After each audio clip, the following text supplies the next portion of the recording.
Hello નમસ્કાર two everyone. અક્ષરમ online education ઉપર આપ સૌનું સ્વાગત છે. સ્ટુડન્ટ્સ, આજે આપણે સ્ટાર્ટ કરીએ છીએ એફ, અને ફરીથી એ જ શબ્દ હું બોલું છું જે લાસ્ટ સેશનમાં મેં બોલ્યો હતો. જો એ શબ્દ સાંભળવો હોય તો જરા પાછલું સેશન જોઈ લો એટલે ખ્યાલ આવી જશે. ઠીક છે, ચલો. પણ આપણે એવો ઇંતજાર નહીં કરાવીએ, કહી દઈએ છીએ તમને, કારણ કે આજનું સેશન પણ ઇમ્પોર્ટન્ટ થવાનું છે. કેમ ઇમ્પોર્ટન્ટ થવાનું છે તો જુઓ. અને ભાઈ 12મા ધોરણમાં છીએ તો 12મા ધોરણમાં તો દરેક દાખલા આપણા માટે ઇમ્પોર્ટન્ટ જ હોય છે, બરોબર છે? તો એ રીતે જ આપણે તૈયારી કરવાની છે. હવે શું છે? દાખલા નંબર 9. બે ચલ ફુગાવો x અને વ્યાજ દર y માટેની નીચેની માહિતી આપેલી છે. બધું રેડીમેડ તૈયાર, બધું ઠીકઠાક ચાલતું હતું, પણ પછી એવી ખબર પડી કે અવલોકનમાં એક જોડ જે 10 અને 6 ભૂલથી વધારાની લેવાઈ ગઈ છે. તો આને કહેવાય x, આને કહેવાય y. તો આપણે એ કિંમત માઇનસ કરવી પડશે.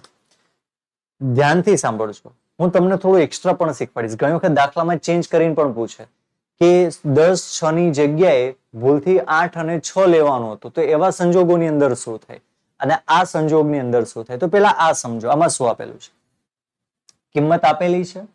હવે ભૂલથી વધારાની લીધેલી કિંમત, આપણે એક કિંમત ભૂલથી વધારાની લઈ લીધી છે. જો આના બદલે આ લેવાની હતી તો અહીંયા તમારે શૂન્ય થઈ જાય. કેમ?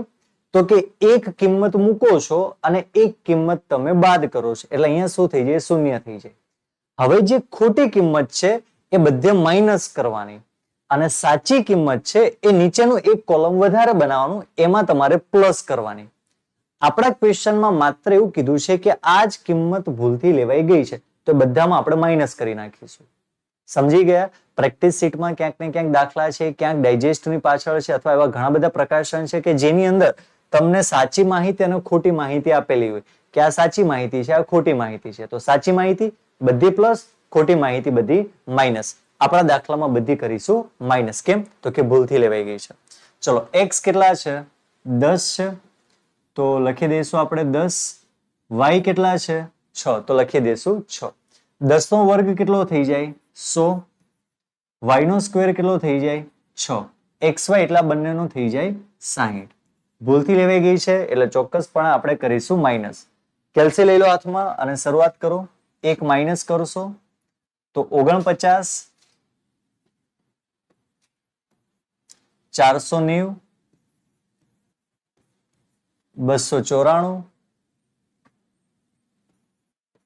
5350,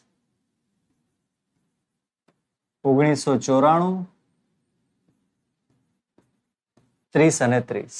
કમ્પ્લીટ. ચલો, ચેન્જ કરી નાખીએ. 6 નો વર્ગ કેટલો થાય? 36 થાય. ચલો, માઇનસ કરી દઈએ આપણે. 2000 માઇનસ 36 એટલે જવાબ આવશે 1964. ક્લિયર છે અહીંયા સુધી? કમ્પ્લીટ. 10 નો વર્ગ 100, 6 નો વર્ગ 36, 10 અને 6 કરશો તો 60. ક્લિયર? બધા જ ટોટલ એકદમ ક્લિયર? ઓકે, ચલો હવે આગળ વધીએ. હવે તમારે ધ્યાન રાખવાનું છે કે તમારા માટે હવે જે બુકમાં આપેલું છે ને એ તમારે નથી ધ્યાનમાં લેવાનું. તમારે ધ્યાનમાં લેવાનું છે આ n. આપણે ધ્યાનમાં લઈશું sigma x, sigma y, sigma x square, sigma y square અને સિગ્મા xy. કેટલો સરળ દાખલો છે! બસ થોડીક આપણે ટ્રીક અપનાવવાની છે અને આપણા માટે થઈ જાય સરળ. સૂત્ર, ચલો સૂત્ર બધાને આવડે છે. r બરાબર n into sigma xy minus sigma x into sigma y divide by વર્ગમૂળની અંદર કરીશું n ઇન્ટુ સિગ્મા x નો સ્ક્વેર માઇનસ સિગ્મા x નો whole square into n into sigma y square minus sigma y નો whole square. બધી જ કિંમત આપણી પાસે છે, બધી કિંમત આપણે મૂકવાની છે. n કેટલા છે આપણી પાસે?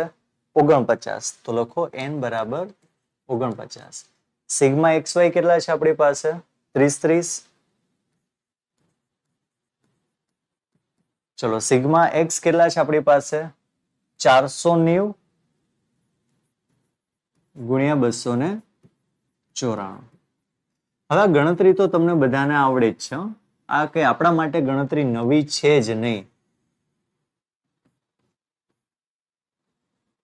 ઓકે, n કેટલા આપેલા છે આપણને 49, તો અહીંયા લખીશું 49. સિગ્મા x સ્ક્વેર કેટલો મળ્યો તો આપણને 5350. 5350 માઇનસ 490 નો સ્ક્વેર, 49 ગુણ્યા સિગ્મા y સ્ક્વેર કેટલા હતા આપણી પાસે 1964 માઇનસ ઉપરથી લઈ લો 294 નો વર્ગ. ચલો કેલ્સી લઈ લો હાથમાં, ગણતરી કરો. 30 ગુણ્યા 49 એટલે આવશે 1,48,470. 490 ગુણ્યા 294 1,44,060.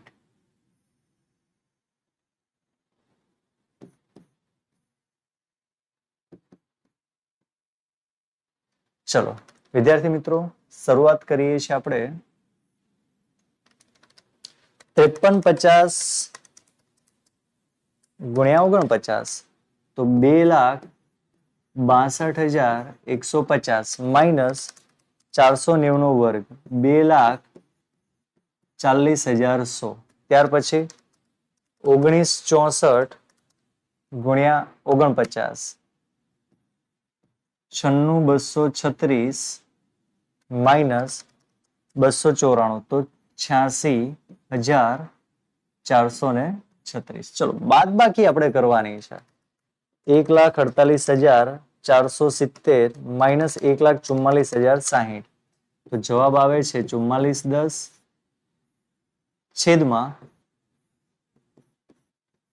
વર્ગમૂળ કરી લઈએ 2,62,150 માઇનસ 2,40,100.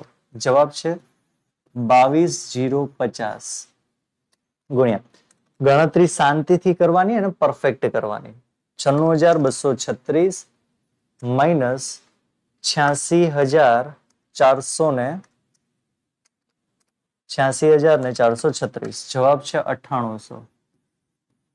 ડાયરેક્ટ બે નો ગુણાકાર કરીને વર્ગમૂળ દૂર કરી શકો અથવા તો ઇન્ડિવિડ્યુઅલી પણ તમે કરી શકો. જવાબ સરખો રહે. 4410 છેદમાં 22,050 નું વર્ગમૂળ દૂર કરે 148.49 ગુણ્યા 9800 એનું કરીએ તો 98.99.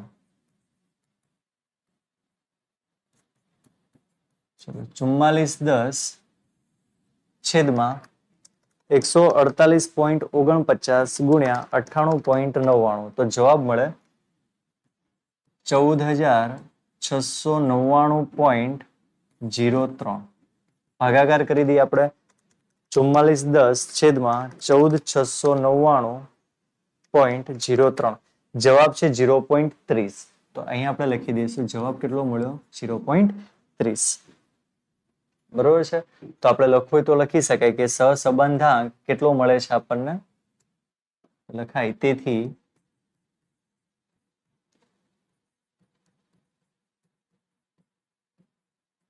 કાર્લ પિયર્સનનો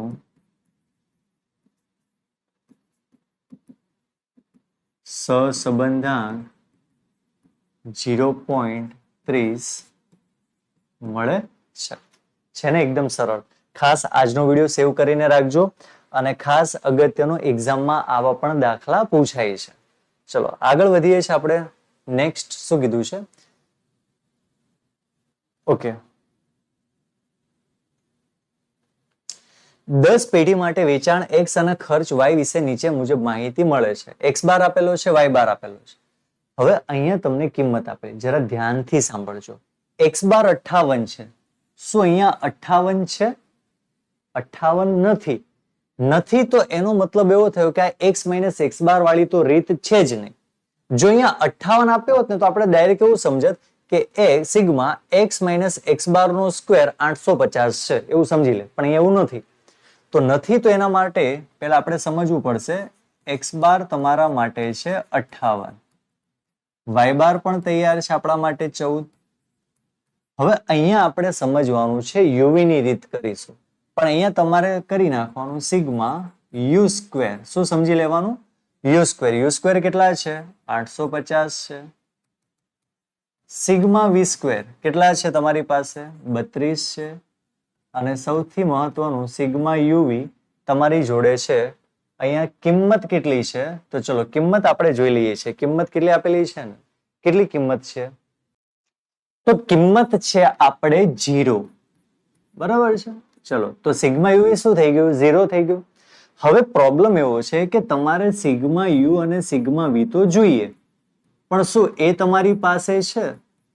તો એ નથી તો આપણે એને શોધવું પડે. ચલો તો અહીંયા આપણે લખવું પડે સિગ્મા યુ શોધવાની રીત અને સિગ્મા વી શોધવાની રીત.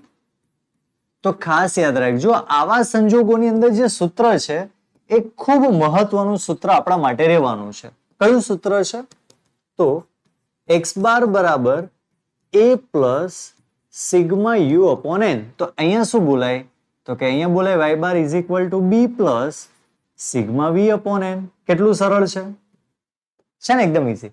હવે અહીંયા તમારે જોવાનું છે x બાર કેટલો આપેલો છે? 58 આપેલો છે. ધારેલો મધ્યક કેટલો છે અહીંયા? તો કે 65 છે. સિગ્મા યુ તો શોધવાનું છે. n તમને આપી દીધા છે 10. તો અહીંયા લખી દેવાય 10.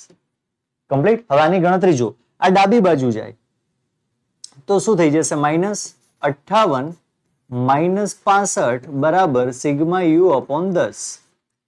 ચલો કેટલા વધે છે આમાં? તો આપણે કેલ્સીમાં કરી જોઈએ. 58 - 65 સિમ્પલ 7 વધે છે, પણ કેવા? -7. ભાગાકાર છે તો ગુણાકારમાં. તો ફાઇનલી આપણને સિગ્મા યુ મળી ગયો છે -70. ચલો આની ગણતરી કરીએ, પછી આપણે ત્યાં મૂલ્ય લખી નાખીએ. સિગ્મા યુ મળી ગયું. y નું જોઈએ. y બાર કેટલા છે આપણી પાસે? તો કે આપણી પાસે છે 14. b કેટલા છે? તો b છે આપણી પાસે 13. સિગ્મા વી તો શોધવાનું છે. n છે આપણી પાસે 10. ચલો 14 13 આ બાજુ આવી જશે તો થઈ જશે minus.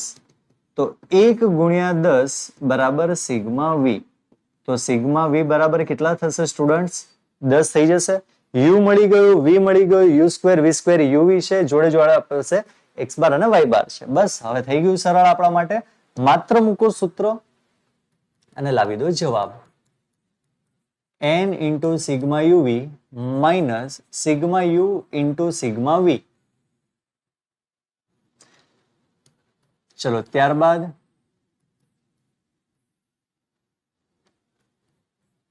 n into sigma U square minus sigma U નો હોલ સ્ક્વેર.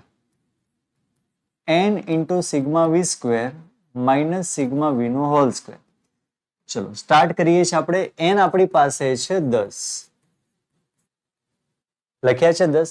ચલો યુવી કેટલા છે? તો કે યુવી છે આપણા માટે 0. u ઇન્ટુ વી કેટલા મળ્યા?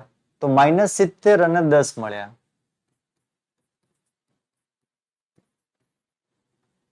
ખાસ સમજો, દાખલો ખૂબ મહત્વનો છે.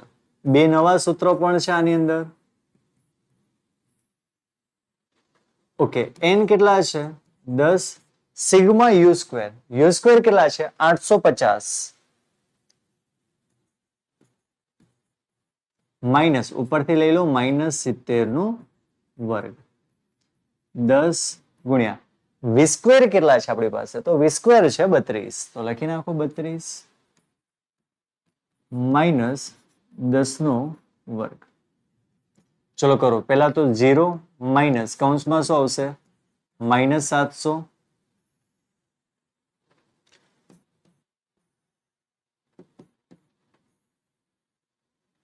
ચલો અહીંયા કેટલા આવશે? 8500. -70 નો વર્ગ થાય 4900. તો અહીંયા લખાય 4900. અહીંયા થશે 320. અહીંયા થઈ જશે -100. ચલો માઇનસ માઇનસ કેવા થઈ જશે? +700. ચલો ભાગાકાર છેક સુધી જ આપણે કરીએ. 8500 માઇનસ 4900 જવાબ છે 3600. અહીંયા કરીએ છીએ આપણે, જવાબ આવશે 100 ને કેટલો આવશે? 250. 20. 700 છેદમાં વર્ગમૂળ દૂર કરીએ તો પહેલાનું કેટલું આવે છે 60 નો વર્ગ 3600. બીજાનું છે 220 નું વર્ગમૂળ કરીએ તો 14.83. તો ચલો સ્ટુડન્ટ્સ ફટાફટ કરી દો મલ્ટીપ્લિકેશન. 60 ગુણ્યા 14.83 તો 889.8 કમ્પ્લીટ. ચલો કરી નાખીએ છીએ. 700 ના છેદમાં 889.8 તો જવાબ આવશે 0.79. ચલો કમ્પ્લીટ. લખો હોય તો અર્થઘટન નીચે લખી શકાય કે તમારું સહસંબંધાંક કાર્લ પિયર્સનનો સહસંબંધાંક કેટલું મળે છે લખાય. તેથી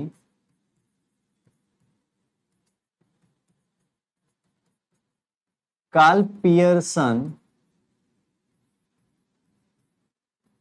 સહસંબંધાંક 0.79 મળે છે. ક્લિયર. ખૂબ મહત્વનું સેશન છે આજનું આપણા માટે, કારણ કે તમારે લોકોને અહીં આપણે નવી રીત શીખ્યા છીએ સિગ્મા યુ અને સિગ્મા વી કેવી રીતે મળે. જો આપણો x બાર 58 અહીંયા 58 જ હોત તો આપણે x માઇનસ x બાર ની રીત કરત. 14 હોય અને અહીંયા 14 જ હોત તો આપણે સિગ્મા y માઇનસ y બાર થી જ સમ કેલ્ક્યુલેટ કરત. પરંતુ આ દાખલામાં આપણે ધારેલા મધ્યકથી દાખલો ગણ્યો હતો એટલે યુવી ની રીત આપણે અમલમાં મૂકી છે. ખૂબ જ ઇમ્પોર્ટન્ટ સમ છે, ખાસ આવા સમની પ્રેક્ટિસ કરી લો. છેલ્લા 2 સેશન ખૂબ મહત્વના રહ્યા છે આપણા માટે. નેક્સ્ટ સેશન છે એ પણ આપણા માટે ખૂબ મહત્વનું છે. સેક્શન ઓફ અલ્ટિમેટલી ખૂબ મહત્વનો હોય છે, તો ખાસ આવા દાખલાની પ્રેક્ટિસ કરતા રહો. પ્રેક્ટિસ શીટ નીચે તમને ડિસ્ક્રિપ્શનમાં લિંક આપેલી છે. આજના સેશનની પણ તમને ડિસ્ક્રિપ્શનમાં લિંક આપેલી છે. અને હા, સબસ્ક્રાઇબ કરવાનું જો ભૂલી ગયા તો જરૂરથી સબસ્ક્રાઇબ કરી દો. બરોબર છે. મળીએ છીએ નેક્સ્ટ સેશનમાં. ત્યાં સુધી bye. Have a nice day.